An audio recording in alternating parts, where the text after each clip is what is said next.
wonderful images there. Now, when it comes to being happy, Denmark is the place to be. People there consistently top the polls when it comes to being content. But is the secret of their happiness all down to the way that Danish children are brought up? Jessica Alexander thinks so. Her new book, The Danish Way of Parenting, is full of tips on how to do it like the Danes. We'll be talking to Jessica shortly, but first, we put together a quick guide for you on parenting Danish style.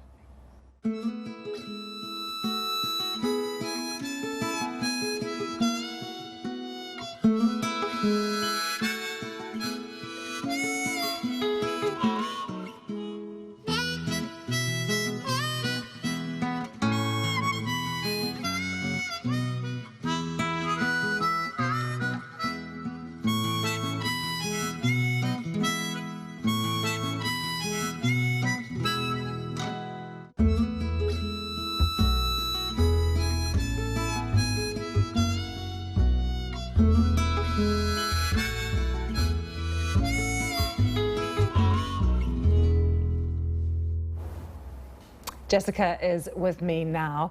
What sort of things, Jessica, have you seen at home in the States for you that's worried you about the way kids are being raised, what's happening with kids in the US? I think the overdevelopment, the overprogramming, the increased testing for everything, the pressure that kids feel, which I think increases a lot of anxiety. We've seen growing anxiety levels in America over the years. Being treated now by medication too, that's on the up, isn't it? Yes, absolutely. And I think that's one of those things that's called parental ethnotheory. So being American, it's difficult to see ourselves objectively, which is why I really believe that if we could take off this veil of being American for a second and look through another culture's lens, we would be able to see ourselves in a new way. So what is the main thing that you want people to see about the Danish way of parenting that seems to make it so successful? Well, there's 6 pillars, but the one I would say that I think could make a huge difference is hygge. That's a very Danish value, and what it means... I love the fact that it sounds like a hug, yes, doesn't it? Yes, yes. It's not spelled that way, but it is very Danish, and what it means is cozy times with people you love. So superficially, it could be candles or cakes or things like this.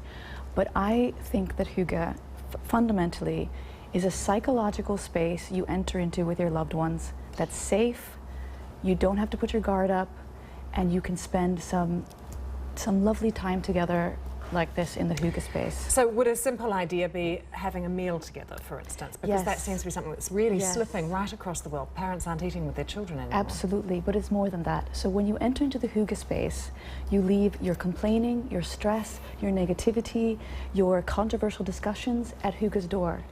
And you just be in that moment with the people you love.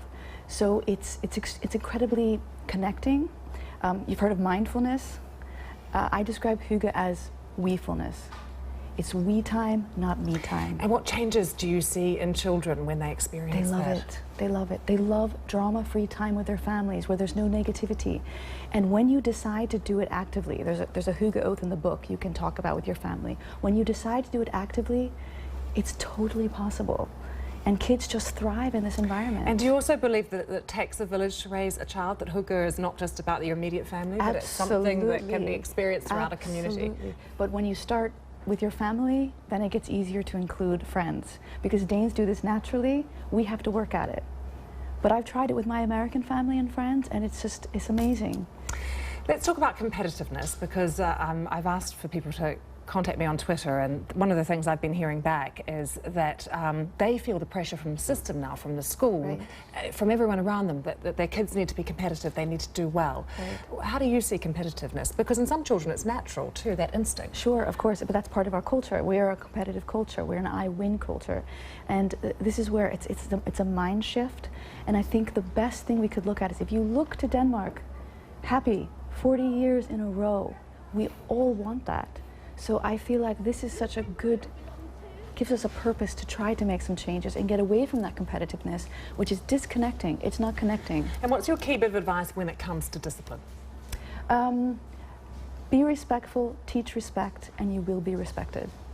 So that means also changing language? Like, what's a good example of a language change for kids? Right, by not focusing only on the problem.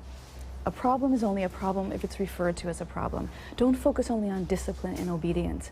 Focus on managing problems, managing the issues and not obedience, guiding children, not controlling them. Well, it was a lovely read. Thank you very much for being with us, Jessica.